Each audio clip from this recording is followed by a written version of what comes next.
So ayun po, what's up sa inyo mga ka-farming at panibagong araw, panibagong vlog. Today's vlog, umagang umaga ay bibisitahin natin, although nandito na tayo sa ating kulungan, at ipapakita ko sa inyo yung ating mga alagang kambing. Kakamustahin natin kung ano yung kalagayan ng ating mga kambing at ipapakita ko rin sa inyo kung gaano kaliliksi, kalulusog at sabihin na natin gaano kagaganda itong ating mga kambing kahit na upgraded lang ang ating kambing mga ka-farming. Kung ibig kong sabihin, hindi ganong kaklase or ka-quality yung lahi nila pero upgraded, pero magaganda.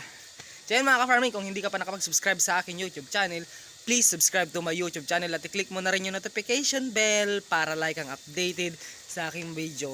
Mag-iwan ka na rin ng comment dyan sa baba at aking babasahin. At kung may mga katanungan ka, i-comment mo lang din dyan at susubukan kong sagutin. At sa mga basher ko, welcome kayo dito sa aking munting kulungan. So bash lang kayo ng bash, ang importante nanonood ka sa aking YouTube channel. So yun mga ka-farming, tara't umpisa na ho natin ang napaka-simple, smooth at napakagandang umaga para sa akin mga ka-farming. So tara, umpisa na natin ang simpleng vlog. Kuya Don TV.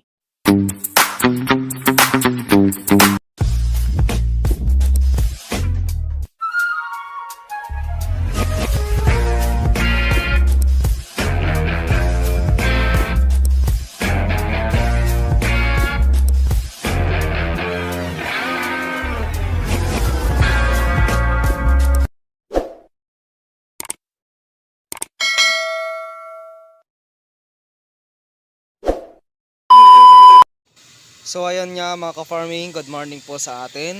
Ayan. So sa mga nakasubaybay po dito sa aking YouTube channel, alam nyo na po ito. Kahapon nagbigay tayo ng pagkain sa kanila at ngayong umaga ay konti na lang. Ayan po. So ito po yung kinainaman sa kinainaman or bintahe sa paggawa ng magandang pakainan kasi kahit na abutin ka ng kahit na anong oras ay may makakain sila. Yan po, may stock na pagkain. Yan po ang kinainaman dito sa ating pag-aalaga sa kambing mga ka-farming. Bintahe talaga na meron sila ding magandang pakainan para makakain din sila ng maayos. So ito po sila, naka pre-range po sila. Yan po. At puntahan natin yung kambing natin dito sa fan. Tingnan natin, i-check natin. Good morning po sa ating lahat. Umaga pa lang ho. At ito, wala na rin ho yung damo na kinuha natin. Naubos na yung mga tangkay-tangkay na lang yan. At dito naman sa kabila, naubos na rin. Yan, mga tangkay-tangkay na lang yan. Mga tangkay-tangkay. Pero yan, ay hindi ho natin yan aalisin.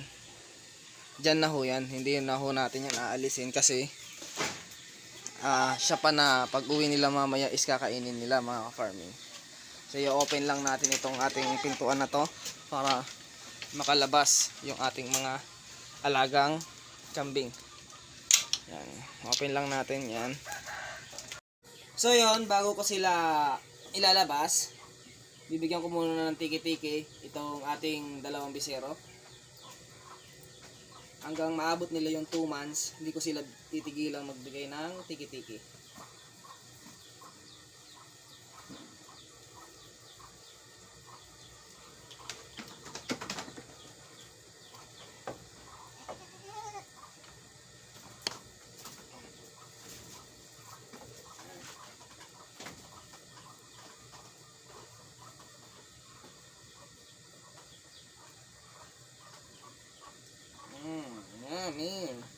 Amin, di ba? Alam ka na. So, ganun lang po.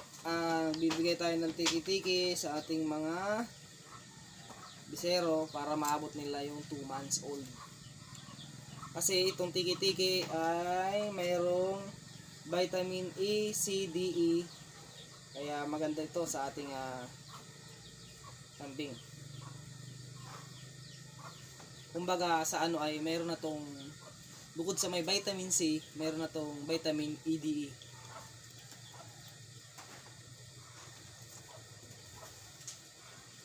Maganda. Kahit hindi ka na bumili ng EDE na vitamins.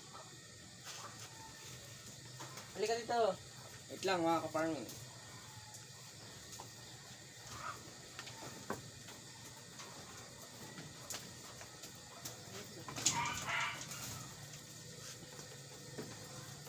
Ito si Kapitan. Sarap, di ba?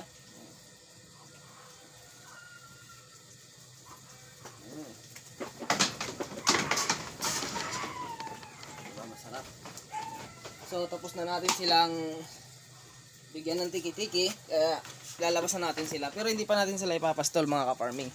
Dito lang sa labas. At bumili nga pala ako kahapon nito. Kasi sobrang daming lamok. Kaya, kailangan din natin silang bigyan yan. Ayan, lalabas na natin. Kaya lang natin siyang nakabukas. Ayan. Para sila ay lumabas na. Ayan. Free range muna sila mga ka-farming dahil ang oras pa lang naman natin ay alas 6. Medyo pa lang ng umaga. So maagang maaga pa. Mamaya pa natin sila ipapastol. Ayan o. Kaya maganda na mahabang free range mo kasi naglalaro sila. So yun mga ka-farming, yun ang kinainam dito sa munting kong kulungan na ginawa. Kasi hindi na mahirap para sa akin yung pag-aalaga ng kambing. Kumbaga sa pag-aalaga ko ng kambing mga ka-farming, itong ginawa kong kulungan is sa umpisa magastos, matrabaho. Pero pag natapos naman na, sulit na kasi hindi ka na masyado magpapagod. Kasi nga, may maganda ka ng kulungan, may quality ka ng kulungan. Kaya dito sa aking kulungan ay hindi ako masyado napapagod. Hindi katulad ho dati nung nag-uumpisa akong magkambing. Mayroon din akong kakulungan noon sa mga nakakasubaybay sa akin. Sa mga matagal nang nakasubscribe sa akin simula nung day 1. Mayroon akong kulungan na malaki din. Ganito rin kalaki. Mas malaki pa rito pero nasa lupa ang higaan nila. Kung winawalis ko everyday. Pero ito hindi ko kailangang walisin everyday kasi elevated naman. Tsaka yung ihi ng kambing is bumababa. So yun lang naman importante, yung hindi nila mahigaan yung ihi nila at yung dumi nila nabasa. Pero yung tuyo, yung ganitong tuyo, okay lang na mahigaan nila yan kasi tuyo naman eh. Pero pag may time, linis-linis din mga ka-farming. So yan, nakalabas na yung dalawa. Lagay dito ang dalawa. So 1 month old na po sila mga ka-farming, kaya malalaki na po yung 1 month old natin na kambing. Ayan o. Maganda pagka-upgraded ang ating mga alaga. Maganda ang resulta pagka-upgraded ang ating mga alaga. Ayan o, 1 month old. Ayan po sila sa 1 month old. Panalong panalo ho tayo pagka 1 month old nito o.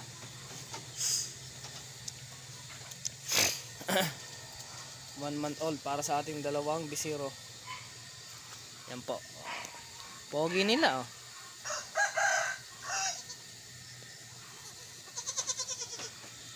At ito naman yung ating mga kambing. Yan. Ikaw Baak, nangungulit na si Baak. Titignan natin kung sino yung malapit na mag-hit. Hey! May aso dun oh. Aso natin. Hey! Yan. Ayan po.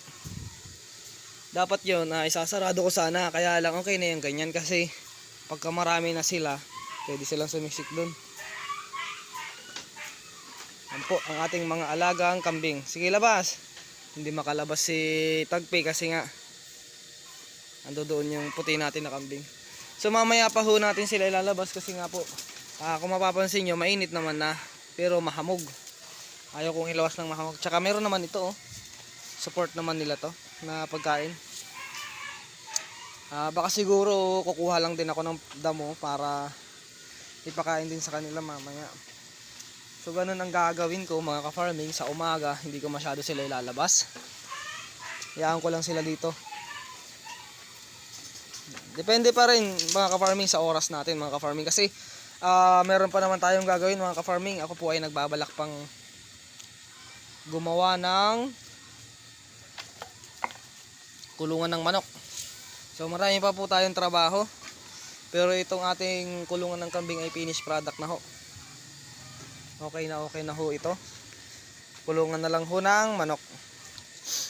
Ito po yung ating bulugan na upgraded lang po ito mga ka-farming. Walang F1, walang F2, kundi upgraded lang kasi wala pa talaga tayong sapat na budget para bumili ng mamahaling bulugan.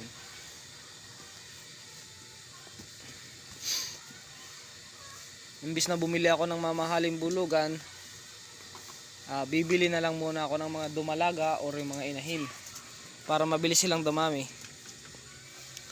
Yan po, malaki na ho.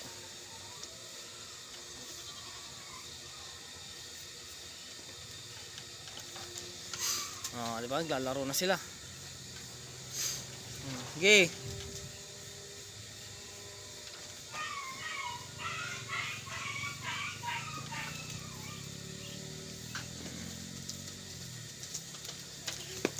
Tuwan-tuwa sila sa ginawa natin. Aalisin ko yung kawayan na yun.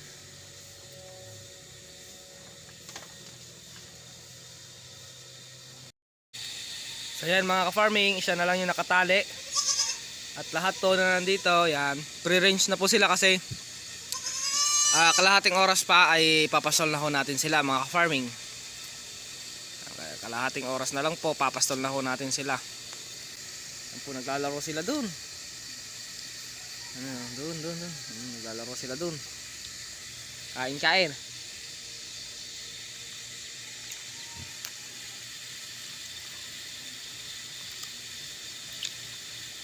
Kung may malawak kayong area, lagyan nyo mga ka-farming baka kumakain ako habang nagbablog. Tulad na aking sinabi, kung may malawak kayo na area, gawin nyo to, mag-alaga kayo ng kambing. May malawak kayo na area, meron kayong source na pagkukuhanan ng damo, sakto, perfect para sa pag-aalaga ng kambing. Walang mahirap sa pag-aalaga ng kambing. Ang mahirap lang magkasakit. Pero kung nag-i-inject kayo, naggagamot kayo, kahit na walang sakit, hindi magkakasakit ang kambing. Huwag nyo nang hintayin magkaroon pa ng sakit bago nyo gamutin. Ano yun? Milky? Nagbablog ako, Milky. Ano si nanay mo? Ano si Princess? Ano sa nanay mo? Doon ka nga sa nanay mo? Mamaya ba tayo lalabas? Pero si Kapitan gagawin natin bulugan niya. Kapag awin niya sa Kapitan, no? Okay.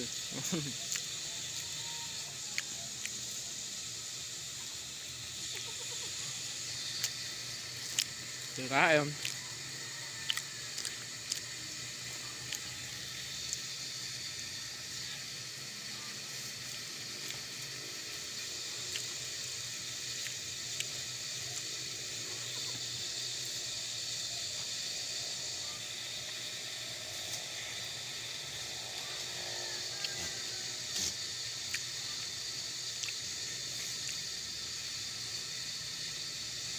Doon ka na. Doon ka na sa mami mo. Dibdib naman yung pantutukod mo kasi.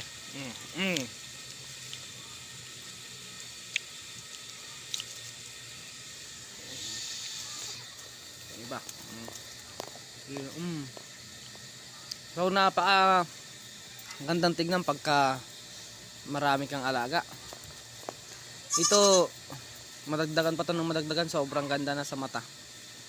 Hindi na ako magpapastol ng kambing, bagkos ay kukuha na lang tayo ng katulong natin na magdadamo, syempre.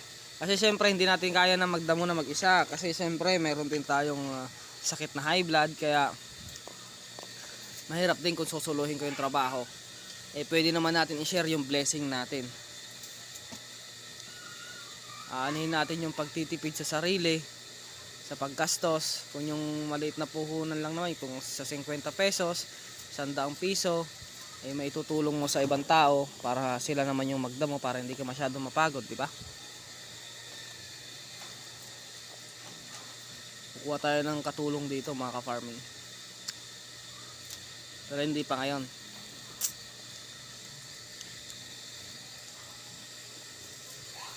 Okay.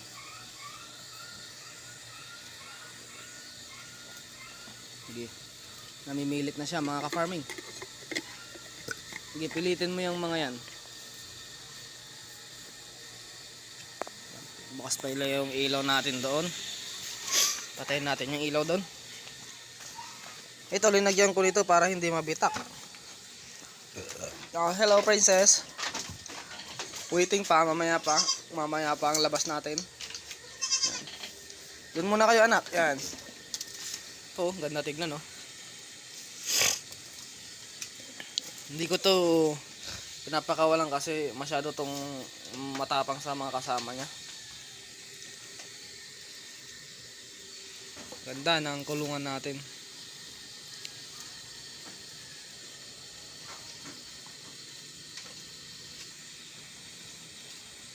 Sige, sige. Laro. Ampo. So yan lang mga ka-farming, na-share ko na sa inyo yung good morning goats. So ito, na-share ko na sa inyo yung umagang kaganda na kung saan ay maaliwalas sa mata. Kasi nakikita mo yung mga alaga mo na malalakas. Hindi sakitin. Kasi nga perfecto tayo sa gamot. Perfecto, kompleto. Kompleto tayo sa gamot na yun ang ina-apply natin. Hindi ko na ho hinihintay na magkasakit pa ho yung ating kambing. Kasi nga mahirap na or mahirap nang gamutin pagka may sakit na ang kambing, lalo na pagka malala. So kahit na walang gamot or kahit na walang sakit ang ating kambing, ugaliin natin na monthly or every 2 months, 3 months magbigay tayo ng gamot sa kanila kung wala tayong budget. Basta ang importante magkaroon sila ng vitamins, iron para sa kanilang katawan, panlaban sa pabago-bagong klima ng panahon. So yun lang mga ka-farming, hanggang dito na lang ang aking vlog. At shoutout sa inyong dalawa dahil malaki na sila. At yun mga ka-farming, hanggang dito na lang. At support nyo pa rin po ang aking vlog mga ka-farming. Panoorin nyo yung iba kong vlog mga ka-farming. Hindi lang po ito kundi yung iba ko pa pong vlog. So magpapastol na tayo maya maya lang. Kasi may pagkain pa naman sila, maya maya ako na sila papastol. So support nyo pa rin po yung aking vlog. Peace out sa ating lahat.